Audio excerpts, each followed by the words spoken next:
Você tem um deste? Sou louca pelo meu. Na verdade, adoro todas as minhas coisas. Já se perguntou de onde vêm todas as coisas que compramos e para onde vão quando nos desfazemos delas? Não conseguia deixar de pensar nisso, por isso quis saber mais sobre o assunto. E os livros diziam que as coisas se deslocam ao longo de um sistema. Da extração para a produção, para a distribuição, para o consumo e para o tratamento de lixo. Isso tudo se chama a economia de materiais. Bem, estudei um pouco mais. Eu passei 10 anos viajando pelo mundo atrás de pistas de onde vêm as nossas coisas e para onde vão. E sabe o que eu descobri? Esta não é toda a história. Falta muita coisa nessa explicação. Em primeiro lugar, neste sistema parece que está tudo bem, sem problemas. Mas, na verdade, é um sistema em crise, porque trata-se de um sistema linear, e nós vivemos num planeta finito, e não se pode gerir um sistema linear num planeta finito, indefinidamente. Em todas as suas etapas, este sistema interage com o mundo real. A vida real não acontece numa página em branco. Interage com sociedades, culturas, economias, o ambiente. E durante as etapas, a vida vai se chocando contra seus limites. Limites que aqui não vemos porque o diagrama está incompleto. Então, voltemos atrás para preencher alguns espaços e ver o que falta. Uma das coisas mais importantes em falta são as pessoas. Sim, pessoas. As pessoas vivem e trabalham em todas as etapas desse sistema, onde algumas são um pouco mais importantes que outras. Algumas têm maior poder de decisão. Quem são elas? Comecemos pelo governo. Meus amigos dizem que eu devia usar um tanque para simbolizar o governo, e isso é uma realidade em muitos países, e cada vez mais também no nosso. Afinal, mais de 50% dos nossos impostos vão para os militares. Mas vou usar uma pessoa para simbolizar o governo, porque acredito nos valores e na visão de que o governo deve ser das pessoas, pelas pessoas, para as pessoas. A função do governo é olhar por nós, cuidar de nós. Esse é o seu trabalho. Depois vem as corporações. O que leva as corporações a parecerem maiores que o governo é porque elas são maiores que o governo. Atualmente, entre as 100 maiores economias da Terra, 51 são corporações. À medida que as corporações foram crescendo, em tamanho e poder, assistimos a uma pequena mudança no governo, como se estivessem mais preocupados com o bem-estar deles do que com o nosso. Muito bem, então vejamos o que mais falta nessa imagem. Começaremos pela extração, que é uma palavra pomposa para exploração de recursos naturais, que por sua vez é uma palavra pomposa para destruir o planeta. A verdade é que cortamos as árvores, arrebentamos as montanhas para extrair os metais, consumimos toda a água e exterminamos os animais. Aqui enfrentamos o nosso primeiro limite. Estamos ficando sem recursos naturais. Estamos utilizando demasiados materiais. Sei que isto pode ser difícil de ouvir, mas é a verdade. Por isso temos que lidar com isso. Durante apenas as 3 últimas décadas, foram consumidos 33% dos recursos naturais do planeta. Desapareceram. Cortamos, minamos, perfuramos e destruímos o planeta tão depressa que estamos debilitando a capacidade do planeta para sustentar o nosso modo de vida. Onde eu vivo, nos Estados Unidos, resta-nos menos de 4% da nossa floresta original. 40% dos cursos de água estão impróprios para o consumo. E o nosso problema não é apenas estarmos utilizando demasiados recursos, mas o fato de estarmos utilizando mais do que a nossa parte. Temos 5% da população mundial, mas usamos 30% dos recursos mundiais. Se todos consumissem ao ritmo dos Estados Unidos, precisaríamos de 3 a 5 planetas. E sabem uma coisa? Só temos um. Então, a resposta do meu país a essa limitação é simplesmente ir tomar dos outros. Este é o terceiro mundo, que alguém dirá tratar-se apenas de uma expressão para designar o local para onde foram as nossas matérias-primas. E o que é que acontece? A mesma coisa, destruição do local. 75% das zonas de pesca do planeta estão sendo exploradas ao máximo ou além da sua capacidade. Desapareceram 80% das florestas originais do planeta.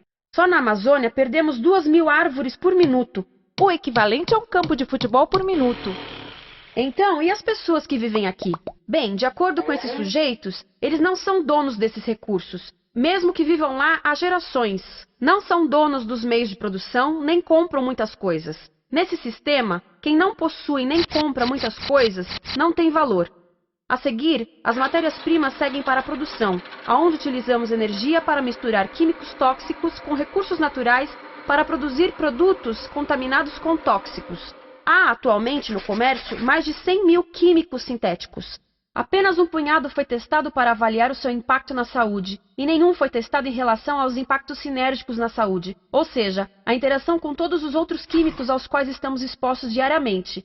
Por isso, desconhecemos o impacto total deles na saúde e no ambiente. Mas sabemos uma coisa: os tóxicos entram e saem. Enquanto continuarmos a introduzi-los nos nossos sistemas de produção industrial, continuaremos a inserir esses tóxicos nos produtos que levamos para nossas casas, trabalho e escolas, e claro, para nossos corpos. Como os BFRs, ou retardantes de incêndio à base de brometo, que tornam as coisas mais resistentes ao fogo, mas são super tóxicos. São neurotóxicos, ou seja, tóxicos para o cérebro. O que é que estamos fazendo usando esses químicos? Apesar disso, os usamos em nossos computadores, eletrodomésticos, sofás, colchões e até alguns travesseiros. Sim, pegamos nossos travesseiros, os revestimos com neurotoxinas, levamos para casa e dormimos por 8 horas com eles. Não sei, mas acho que num país com tanto potencial, poderíamos ter uma maneira melhor de evitar que as cabeças peguem fogo à noite. Sabia que essas toxinas vão se acumulando ao longo da cadeia alimentar e se concentram nos nossos corpos? Sabe qual é o alimento do topo da cadeia alimentar com o nível mais elevado de químicos tóxicos? O leite materno. Isto significa que os menores membros das nossas sociedades, os nossos bebês, recebem as maiores doses de químicos tóxicos das suas vidas a partir do leite das suas mães. Não acha que é uma incrível violação? A amamentação deveria ser o mais importante ato humano de nutrição. Deveria ser algo sagrado e seguro. A amamentação continua a ser o melhor e as mães devem amamentar, mas nós deveríamos proteger esse ato. Eles deviam protegê-lo. Eu pensava que zelavam pelos nossos interesses. As pessoas que mais sofrem com esses produtos químicos são os trabalhadores das fábricas. Muitos são mulheres em idade reprodutiva que trabalham com toxinas que afetam a gestação, carcinogênicos e muito mais. Agora eu pergunto: que tipo de mulher em idade reprodutiva trabalharia num emprego deste, exposta a estas toxinas, a não ser uma mulher sem outra alternativa? Essa é uma das maravilhas desse sistema. A erosão dos ecossistemas e economias locais aqui garante um fluxo constante de pessoas sem alternativas. No mundo, há 200 mil pessoas por dia se deslocando de ambientes que as sustentaram ao longo de gerações para cidades, onde muitas vivem em bairros de lata, à procura de emprego, por mais tóxico que seja. Não só os recursos são desperdiçados ao longo desse sistema, mas também pessoas, comunidades inteiras são desfeitas. Sim, as toxinas entram e saem. Muitas delas saem das fábricas em produtos, e muitas mais saem como subprodutos, ou poluição, e estamos falando de muita poluição.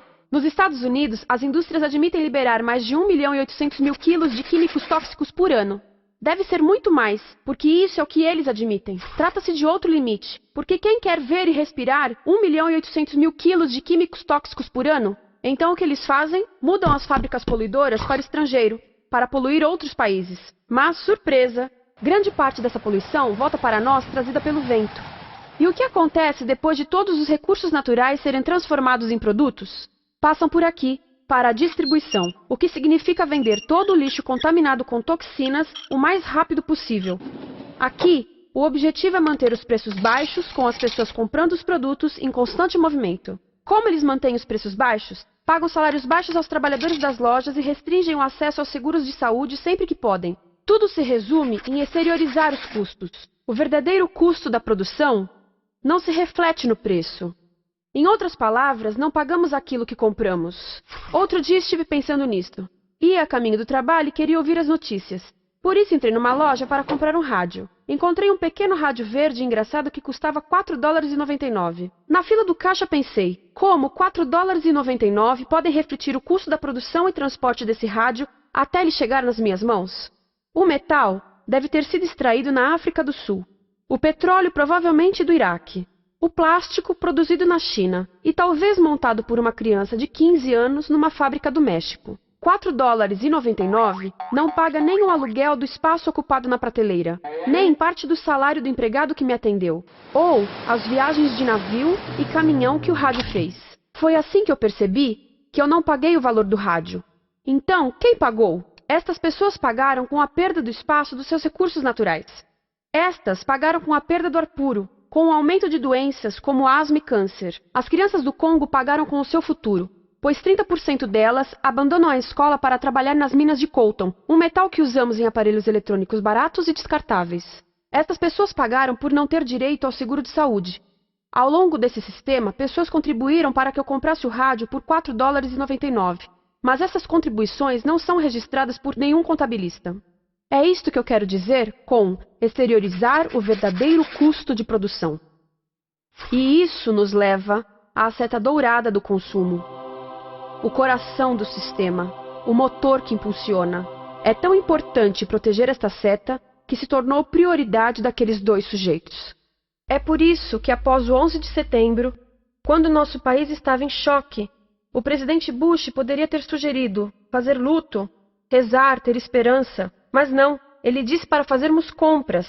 Compras!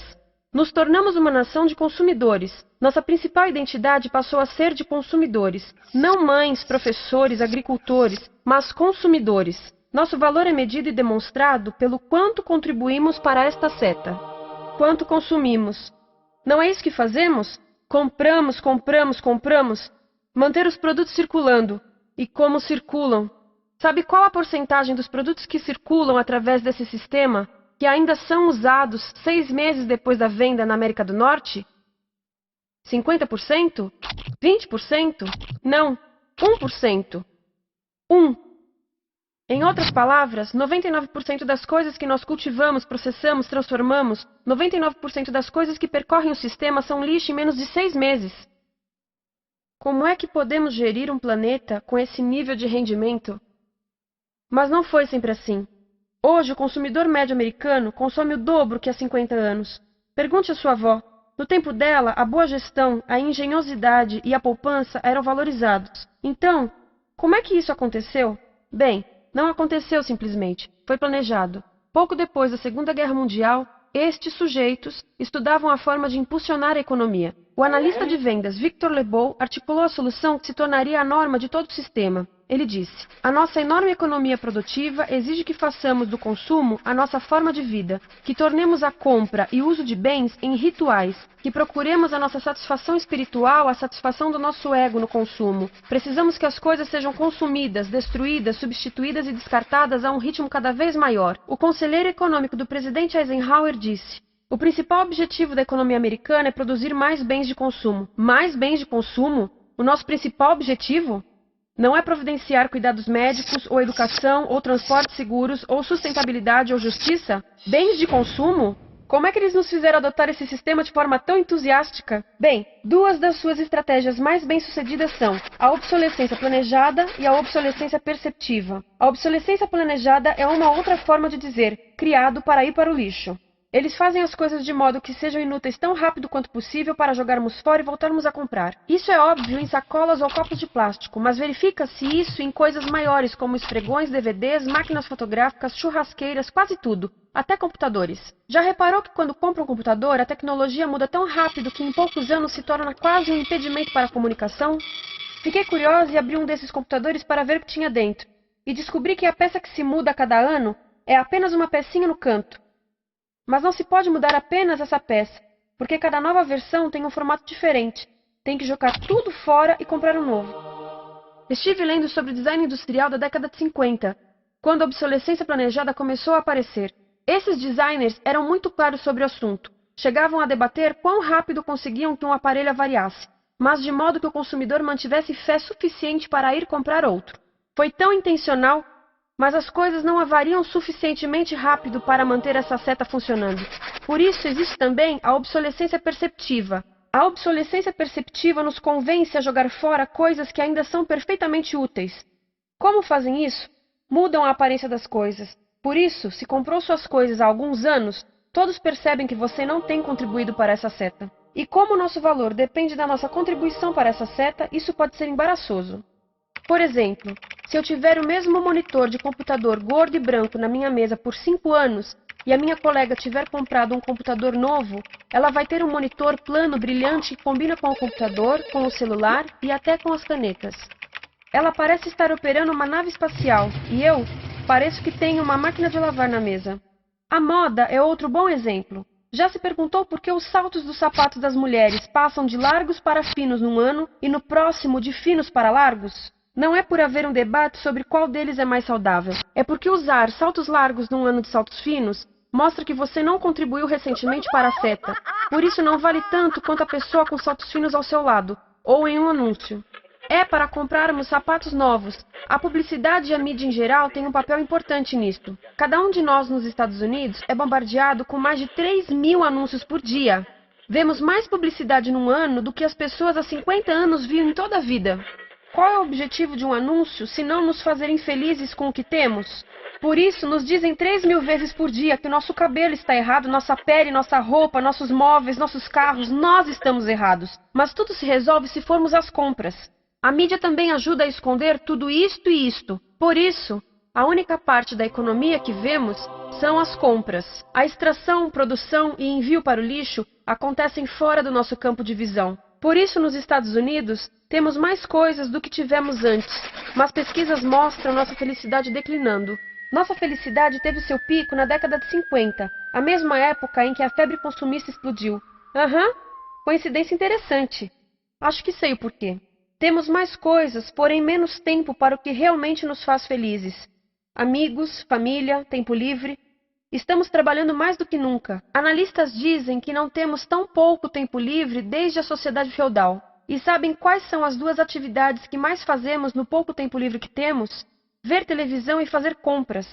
Nós, americanos, passamos 3 a 4 vezes mais tempo comprando do que os europeus. Assim, nessa situação ridícula, vamos trabalhar talvez em 2 empregos, e quando chegamos em casa exaustos e sentamos no sofá novo para ver televisão, os anúncios dizem que não prestamos, então vamos às compras para nos sentirmos melhor. Depois trabalhamos mais para pagar o que compramos e chegamos em casa mais cansados, vemos mais televisão que nos diz para fazermos compras outra vez. E estamos nesse ciclo de trabalhar, ver, comprar, e podíamos simplesmente parar. Então, no final, o que acontece a todas essas coisas que compramos? Nesse ritmo de consumo, não cabe tudo em casa, apesar do tamanho médio das casas ter duplicado nesse país desde os anos 70. Vai tudo para o lixo, e isso nos leva ao tratamento do lixo. Essa é a parte da economia de materiais que conhecemos melhor, porque nós temos de levar o lixo até a esquina. Cada americano produz 2 quilos de lixo por dia, o dobro do que fazíamos há 30 anos.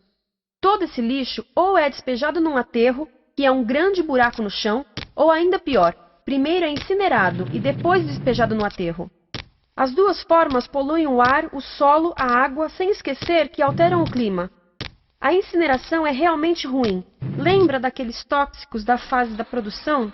Bem, queimar o lixo libera esses tóxicos no ar. Pior ainda, produz supertóxicos novos, como a dioxina. A dioxina é a substância mais tóxica feita pelo homem, e os incineradores são a principal fonte de dioxina. Isso significa que podemos parar a principal fonte da mais tóxica substância conhecida e feita pelo homem, simplesmente parando de queimar o lixo. E podemos parar hoje. Algumas empresas não querem criar aterros e incineradores aqui. Por isso, também exportam os resíduos. Então, e a reciclagem? A reciclagem ajuda? Sim, a reciclagem ajuda. Ela reduz o lixo nessa extremidade e depois reduz a pressão para minerar e colher mais nessa extremidade. Sim, sim, sim, todos devemos reciclar, mas reciclar não é o suficiente. Reciclar nunca será suficiente, por 2 razões. Primeiro, o lixo que vem das nossas casas é apenas a ponta do iceberg. Para cada saco de lixo que deixamos na esquina, 70 sacos de lixo são criados anteriormente, só para fazer o lixo desse saco que deixamos na esquina. Assim, mesmo que pudéssemos reciclar 100% do lixo das nossas casas, não se chegaria ao coração do problema. Além disso, grande parte do lixo não pode ser reciclado, ou porque contém demasiados tóxicos, ou porque é criado de início para não ser reciclável, como aquelas caixas de suco, que têm as camadas de metal, papel e plástico, todas coladas. Não dá para separar essas camadas para reciclá-las.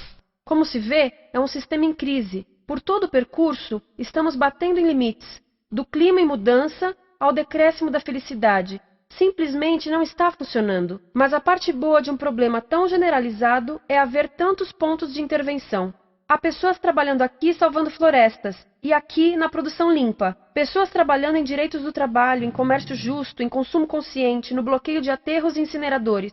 E muito importante, em recuperar o nosso governo, para que seja realmente pelas pessoas e para as pessoas. Todo esse trabalho é criticamente importante, mas as coisas vão realmente começar a se mover quando enxergarmos as ligações, quando enxergarmos o panorama geral. Quando as pessoas ao longo do sistema se unirem, poderemos reivindicar e transformar esse sistema linear em algo novo, um sistema que não desperdice recursos ou pessoas, porque aquilo de que precisamos nos livrar é da antiga mentalidade de usar e jogar fora. Há uma nova escola de pensamento nesse assunto, e é baseada em sustentabilidade e equidade, química verde, zero resíduos, produção em ciclo fechado, energia renovável, economias locais vivas.